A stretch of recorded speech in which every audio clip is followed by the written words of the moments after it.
94 news ہم بنیں گے آپ کی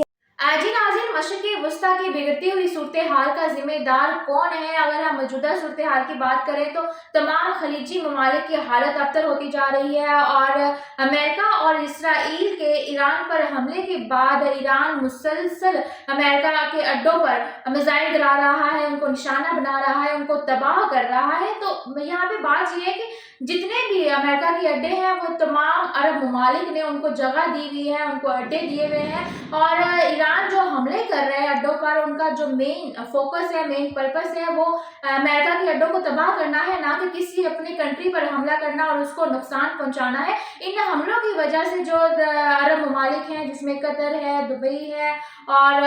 سعودی عرب ہے، ایران ہے، عراق، جتنے بھی کنٹریز ہیں وہ ایک دوسرے کے ساتھ ان کے اختلافات بڑھتے جا رہے ہیں، اور جو خلیجی ممالک ہیں وہ ایران کے ان حملوں پر مذمت کر رہے ہیں اور ناراضگی کا اظہار کر رہے ہیں۔ اگر ہم بات کریں UAE کی، تو دبئی نے ایران کے ساتھ سفارتی تعلقات ختم کر دیے ہیں، اسی طرح سعودیہ، بحرین اور قطر بھی ان حملوں کی مذمت کر رہا ہے۔ ناظرین، اسرائیل اور امریکہ کے جو حملے ہوئے ہیں ایران پر، ان میں ایران کے سپریم لیڈر آیت اللہ خامنائی بھی شہید ہوئے ہیں، اور ان کی شہادت کے بعد ایرانی عوام اور افواج مزید غم و غصے میں ہیں، اور بیانات آ رہے ہیں کہ ہم اپنے شہداء کا بدلہ ضرور لیں گے اور کسی بھی طرح ہم کسی بھی صورت میں مذاکرات نہیں کریں گے۔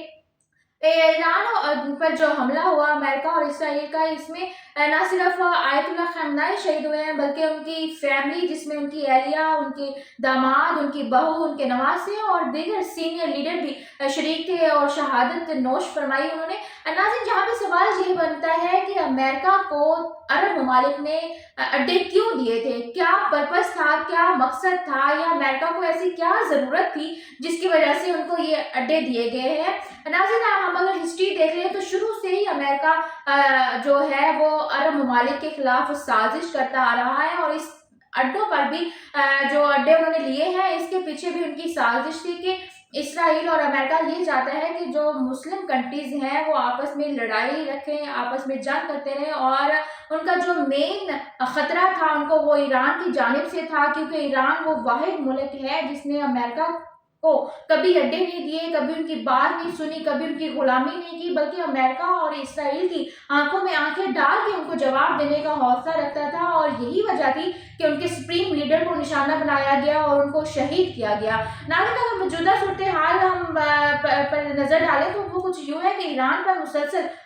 حملے کیے جا رہے ہیں امریکہ اور اسرائیل کی جانب سے، جس کی وجہ سے شہداء کی تعداد میں اضافہ ہوتا جا رہا ہے۔ اگر اب بھی دیکھیں تو 787 ہو گئی ہے شہداء کی تعداد، اور ایران کے شہر ہمدان اور لبنان اور جتنے بھی مین شہر ہیں ان پر حملہ کیے جا رہے ہیں، اور شہداء کی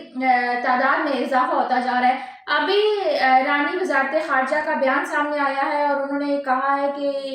ایران جو ہے وہ حالت جنگ میں ہے، اور وہ کسی صورت بھی امریکہ یا اسرائیل کے ساتھ مذاکرات نہیں کرے گا، وہ اپنی جنگ جاری رکھے گا اور اپنے شہداء کا بدلہ ضرور لے گا۔ ناظرین، اب آپ بتائیں کہ اس سے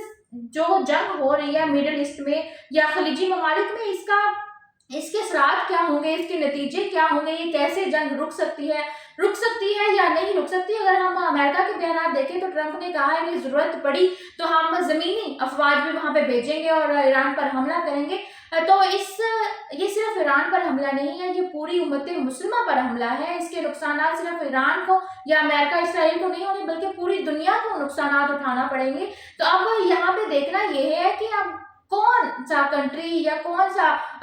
جو سپریم لیڈر ہے وہ سامنے آ کے ان کے تعلقات ٹھیک کرے گا، مذاکرات ٹھیک کرے گا اور اس جنگ کو روک سکتا ہے، کیونکہ جب تک یہ جنگ جاری رہے گی کسی بھی طرح دنیا میں امن و امان نہیں ہو سکتا۔ بلکہ اگر ہم دیکھیں نقصانات کی بات کریں تو ابھی جیسے ایران نے اپنا وہ بندرگاہ بند کی ہے اور جو بحری راستہ تھا وہ بند کیا ہے، جس سے جو تیل کی ایکسپورٹ اور امپورٹ بند ہوئی ہے، اور اس کی وجہ سے نہ صرف اسرائیل کو نقصان ہوا ہے بلکہ اس کے جتنے بھی دیگر کنٹریز ہیں، جس میں دبئی ہے، انڈیا ہے، چائنا ہے، پاکستان ہے، تمام کنٹریز اس سے متاثر ہوئے ہیں۔ اور یہ کس طرح سے جنگ روکی جا سکتی ہے، کس طرح سے ہم اس دنیا میں امن و امان لا سکتے ہیں، اور کیا مسلم کنٹریز جو ہیں جیسے پاکستان ایٹمی طاقت ہے، سعودی عرب ہے وہ ریچ کنٹری ہے، دبئی ہے، اس تمام کنٹریز کو متحد ہو کر اسرائیل اور امریکہ کا سامنا کرنا چاہیے، یا کس طرح سے ان کو ایران کے ساتھ دینا چاہیے، یہ آپ ہمیں کمنٹ میں ضرور بتائیے گا، اور ہماری ویڈیو کو لائک، شیئر اور چینل کو سبسکرائب کرنا مت بھولیے گا۔ اللہ حافظ۔ لائک، سبسکرائب اور شیئر کیجیے، ساتھ ہی بیل کے آئیکن کو بھی دبائیے تاکہ آنے والی ہر ویڈیو کی نوٹیفیکیشن آپ کو ملتی رہے۔